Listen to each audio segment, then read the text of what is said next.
Having been in Thailand since late 2018 with her former diplomat husband and their son, Ambassador Suchitra Durai discusses the similarities in cultures through historical influences.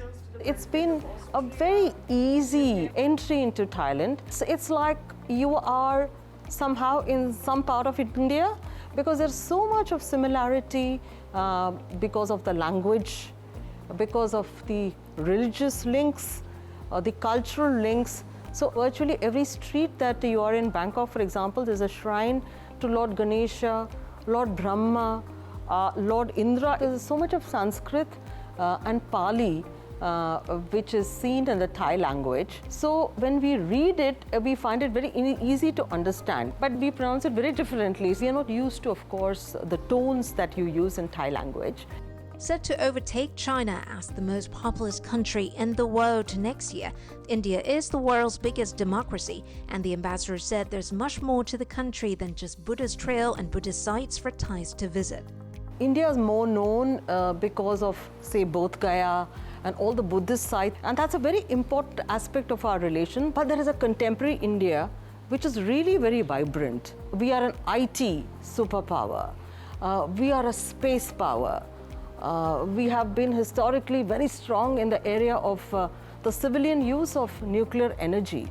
75 years of a very successful democracy.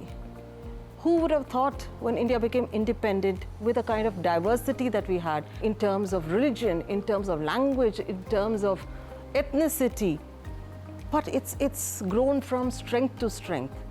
You have a lot of possibilities because of the kind of diverse terrain that we have. We have this famous Golden Triangle, which is basically Rajasthan, the desert state of India, very colorful, beautiful palaces, and Delhi, of course, huge history, beautiful monuments, and then Agra. Adventure sports is something that we are promoting in a very big way. If you want to do white river rafting, if you want to do mountaineering, we have ski slopes in Jammu and Kashmir, wellness tourism, for example, Ayurveda, yoga is huge now all over the world. Indian films may only be known among a limited group of people in Thailand, but Netflix's Gangubai Kathiawadi took Thais by storm a few months ago, with several women cosplaying as the strong lead, based on the real-life activist. Her Excellency said she's not surprised by the success and welcomes it. Gangubai is a very good film, very interesting film, because it has showcased a very important, it's a serious issue which touched people, because it's a story of women's empowerment.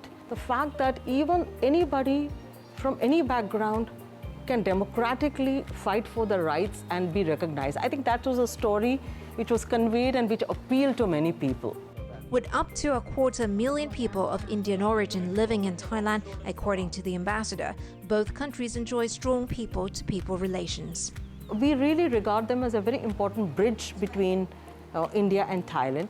They have contributed greatly to the Thai society in terms of economy, in terms of commerce. For example, one of the largest Thai companies, Indorama, has been founded by an Indian, and now some of them are even entering politics.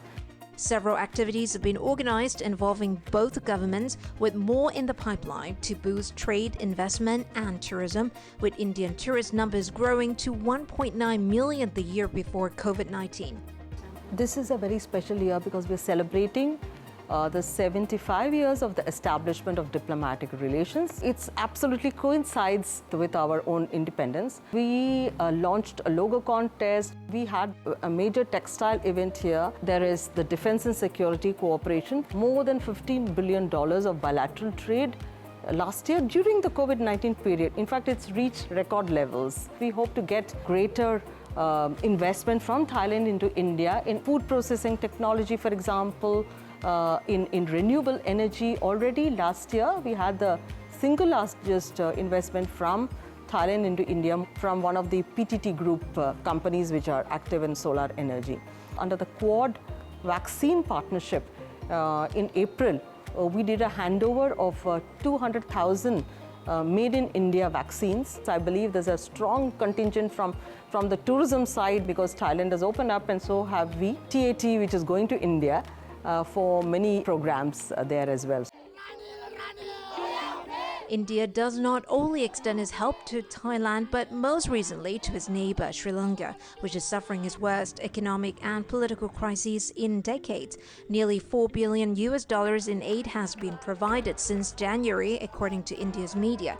The ambassador also said her country wishes to be a force for peace in the world, currently marked by tensions between superpowers.